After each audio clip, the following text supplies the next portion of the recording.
Hello, Martin. Hey, Mark. And hello, and welcome to another episode of In the Workshop with Mark Tunley, Question and Answers. It's mid-May 22. Martin, have you got an interesting question for me? I'll let you be the judge of that. Okay. But, yeah, I guess I want to talk a little bit about manufacturing partners. Because clearly, I think when you're producing a rod in your workshop, Yeah. you know, you're not manufacturing guides and reel handles, for instance. Yeah. And you're using components that I'm guessing that most of the manufacturers use. So talk to me a little bit about that and how you choose them. And That's a good what it question. is. I like that one. Manufacturing partners. Yeah, because there's they're used a lot, hell of a lot. Now, years ago, I used to make bamboo fly rods with Tom Moran under the Moran Rod Company name. He was only around Tom was around for a long time doing his own thing, but we only worked together for a couple of years, and we scratch built. So there was only two things that we didn't make. We made, which was the hay fork tip ring on them, which we bought from Martin at Hopkins and Holloway's, and the Struble stripper guide, which we bought in from America. And everything else we scratch built. We would take wire and make the snake, American pattern frame snakes. We would take the blocks of fiddleback maple, and I'd turn it on my lathe over there and mill it out on an adapted system and make the wooden parts of the reel seats. And Tom was a genius with nickel silver, and he would take bar stock nickel silver and on his lathe make all the bloody stuff and engrave it and knurl it and everything. He was just masterful. And we'd make the bamboo blanks from literally columns of bamboo. We'd take them, split them, take out the nodes, etc., the dams, just all the milling, the whole works. And then I would do the assembly work here. So the only two components on that. So even with a scratch-built bamboo fly rod selling for thousands and thousands of pounds. I mean, if you were to buy a Mint Nick Moran fly rod right now, I don't think you get change from £5,000. Wow. Yeah. Got any knocking about? Yeah. I wish. I mean, Edward Barder is genius at bamboo stuff now, and I'm pretty sure that he scratch builds most of his. Definitely the blanks, but whether he uses any other components or whether he scratch builds them. But it's not viable, right, in your world now? In the graphite world, we use manufacturing partners pretty much for everything. Now, let's really drill down and look at it quite well. Now, take any leading brand of specialist or carp rod brand, carp tackle sort of stuff that we have in the UK. Just think of any sort of brand. And if you looked at their fishing rod, you'd say, well, who actually made them? Well, not the company whose name's on them. They're just, they're fishing tackle brand where they're going to a professional manufacturing partner and saying, we want XYZ barbel rod, for example, and we want it this colour, and we want cork handle like that, and they basically get the catalogue out and choose the components, and their primary manufacturing partner will then assemble said rod for them. But they won't manufacture the rings. They'll buy the rings from the massive, probably the biggest manufacturer of components in the world, Sea Guide out in China. They'll probably buy the rings from them. The reel seats will be from them as well, or from Fuji. We all, think about this Fuji, which is a fantastic name, which we, all know. Yeah. And you've got a rod with Fuji rings on it and a Fuji reel seat. And immediately you see, well, there you go, there's the manufacturing partners. XYZ company didn't make the rings. The tooling and engineering involved in manufacturing rings, it's, and reel seats and things like that. So we all use manufacturing partners. And a fishing rod uses it a lot, hell of a lot. So if you break down a rod, first of all, you've got the blank. Well, who makes the blank? Well, the blank is carbon. And there can be lightweight scrims, glass scrims involved as well. So you've got to go to these manufacturers who actually make the cloth, the prepay. So there's one manufacturing partner. Not typically manufactured by the manufacturers or the brand of rod. No. Nearly never. Probably never. I'm sure there are.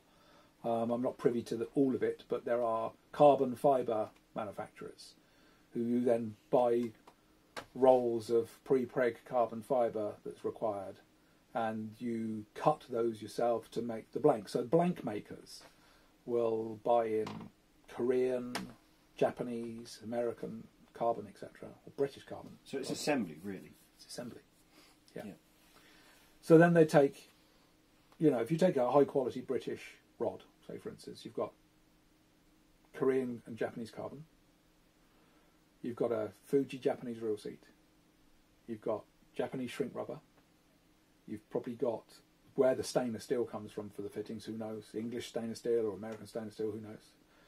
You've got Chinese nylon, polyester nylons, etc. for the whippings. You've probably got American chemicals, and you can just start extrapolating in Korean rings or Chinese rings or Japanese rings, and you suddenly just realise, wow, everything is just this hodgepodge of international stuff to make any sort of fishing tackle. Now, things like reels are usually made, in a factory in China or wherever, and the whole things are made there.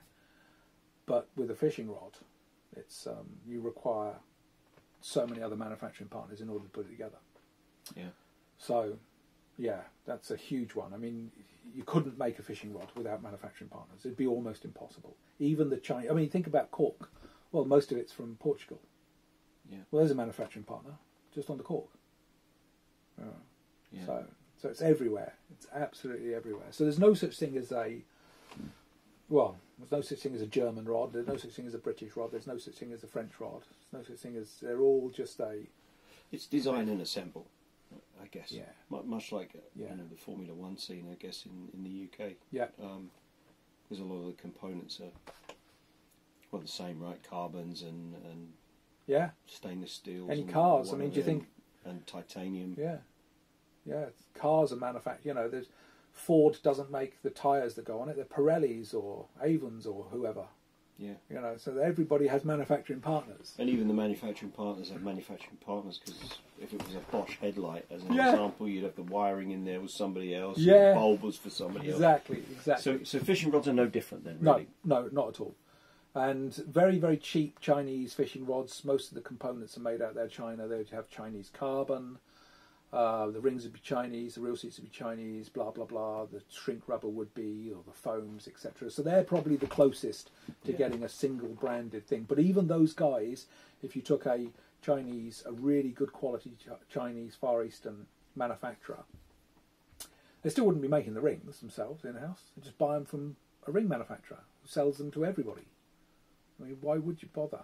Why, But nothing in that really detracts from the quality of the product. No, exactly. No, in fact, it makes it better quality. Yeah. Because you've got specialists, right? You've got specialists. Yeah. You've got people who are bloody brilliant at making blanks, say, for instance.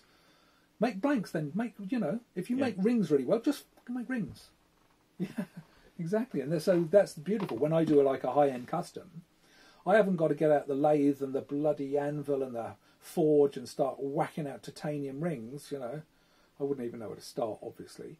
I just say to my supplier, can I buy some Fuji titanium torsites? And pay handsomely for the privilege, And that's how you do it. So we rely on expert manufacturing partners in order to put a assembly of components together and make a fantastic rod. Yeah. So you're no different to the rest. Exactly the same. We're all the same. Yeah. But the ideas and the manufacture and exactly. And the finishing touches. Yeah. I guess. Yeah. I mean, if you talk about the dark carbon Ranger rods that I do, now they're a Harrison-made blank to my specifications. So some time back, I spoke with Steve at length about what I require the blanks to do, and he worked his magic and came up with the blanks, which did the job that I wanted them to do. So he's my manufacturing partner on those rods, on the dark carbons, along with the manufacturer of the reel seat and the manufacturer of the rings they put on, and the Portuguese manufacturer of the cork, etc., and the nylon and the bloody plastic and the da-da-da. So I managed to make my own dark carbon rods out of everybody else's bits. That's it. And that's how, in the fishing tackle rod world, we use manufacturing partners. I see. I think that answers my question. Lovely. Thanks, Mark. Thanks, Martin.